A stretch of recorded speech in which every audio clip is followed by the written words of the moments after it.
Olá, continuando então a nossa peregrinação entre filosofia, transdisciplinaridade e pós-modernidade. Eu estou consciente de estar colocando um desafio teórico para os meus colegas das outras disciplinas, mas é tão interessante ver o aporte das outras disciplinas para a filosofia e o aporte da filosofia para as outras disciplinas, que eu peço então que nós continuemos o esforço através do estudo das avenidas da complexidade e do que essas avenidas da complexidade trazem de novo para nós no campo da pesquisa. E Edgar Morin escreveu um artigo a qual eu vou me referir, que é Os Desafios da Complexidade, e foi publicado na revista Chimère. A primeira avenida da complexidade é, para ele, a irredutibilidade do acaso e da desordem. Quer dizer, que nos coloca nessa questão da imprevisibilidade do caos da vida. Edgar Morin se refere aqui às pesquisas do matemático Gregory Chaitin sobre o acaso, que nós tivemos o privilégio de ouvir no CETRANS, no terceiro encontro que nós fizemos. Na época foi muito interessante, ele falou dos problemas religados ao número zero e ao infinito que existe entre o espaço entre o zero e o um. Bom, foi um pouco abstrato, mas nos colocou diretamente com o problema aqui da irredutibilidade do acaso e da desordem, e na nossa vontade de ordenar matematicamente o universo. Chaitin balançou um pouco as nossas certezas e as nossas representações, talvez da matemática como uma ciência exata. Nós poderíamos citar igualmente a segunda lei da termodinâmica, que é a entropia, que parece conduzir o universo em direção ao caos e que nos afasta definitivamente da visão grega antiga de cosmos racional e ordenado, ou de um Deus, como queria Voltaire, que fosse um grande relojoeiro, ou da física newtoniana. Né? Frente ao acaso e à desordem, Deleuze nos indica, na sua obra, que é a filosofia, que nós temos o cérebro para enfrentar o caos e que o trabalho do filósofo é enfrentar o caos com o seu cérebro, com seus conceitos, com seus afetos, com as suas percepções. E os conflitos e as crises, numa visão contemporânea, estão dentro de nós, porque são os nossos conflitos com o inconsciente, e fora de nós, que são os conflitos sociais, que vai exigir do espírito humano uma verdadeira mutação, para que ele seja capaz, em meio à desordem, tanto a desordem interna das emoções e da incerteza externa e dos conflitos sociais nos quais nós estamos mergulhados atualmente, que nós possamos encontrar uma serenidade, um eixo, a partir do qual nós vamos tentar resolver os conflitos e dar sentido às coisas. Um centro a partir do qual o ser humano se abre à alteridade. Eu diria um centro, uma imanência. E então a consciência nas pesquisas contemporâneas não é mais uma consciência que controla tudo, que pode ordenar o mundo à sua volta de uma forma cósmica e tornar esse caos interno cósmico é muito mais complexo. É como se nós tivéssemos que, sem cessar, a cada dia, nos renovar e perlaborar uma estabilidade, um equilíbrio entre né, as emoções que nos levam à direita e à esquerda e os conflitos externos que nos cercam. Manter esse eixo é um desafio que pede a consciência desses conflitos externos e internos, da irredutibilidade do caos e do acaso. Então, essa seria a primeira avenida da complexidade. A segunda avenida da complexidade é a transgressão nas ciências naturais dos limites do que nós poderíamos chamar abstração universalista, que eliminava a singularidade, a localidade, o local e a temporalidade.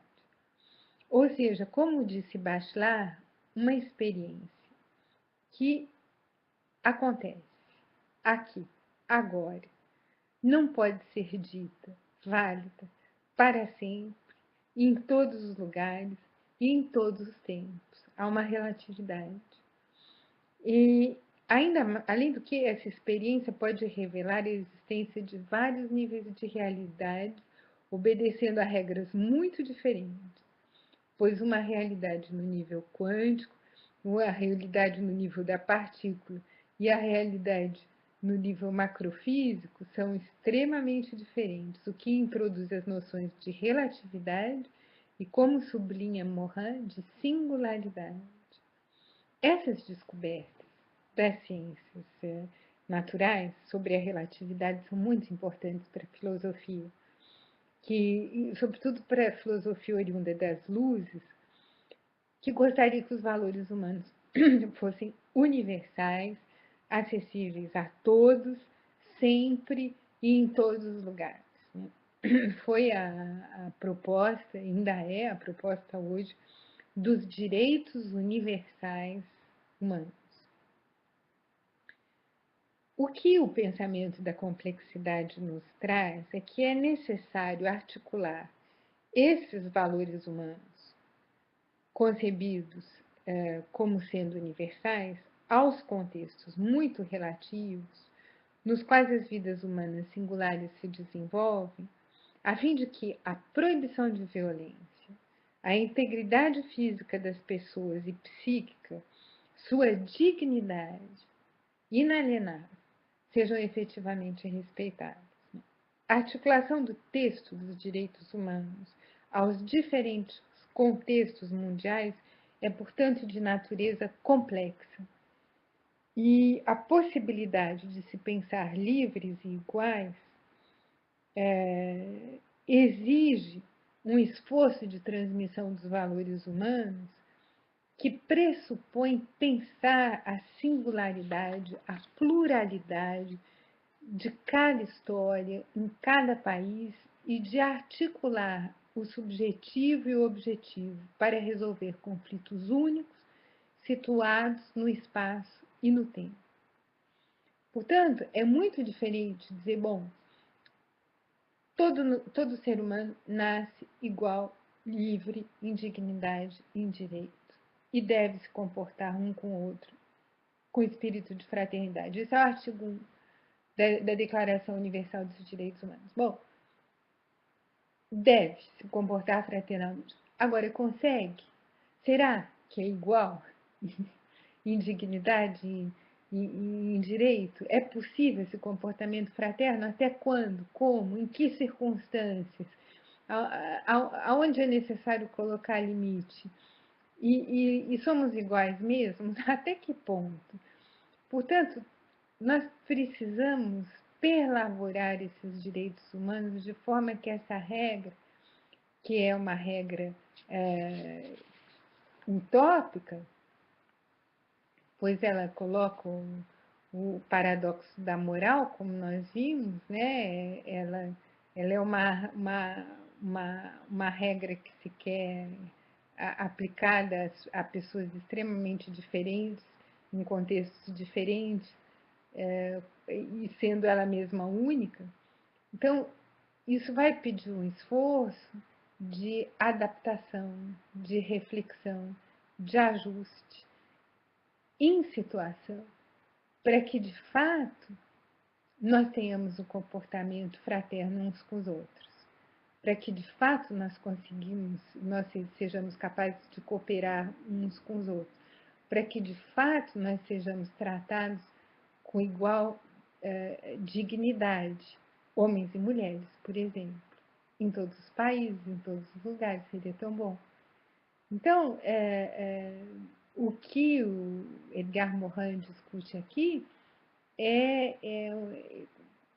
traz uma crítica a essa ambição universalista, essa ambição totalizadora, essa ambição homogeneizadora. No entanto, nós não podemos perder de vista a questão do bem comum, como eu falei na introdução, né?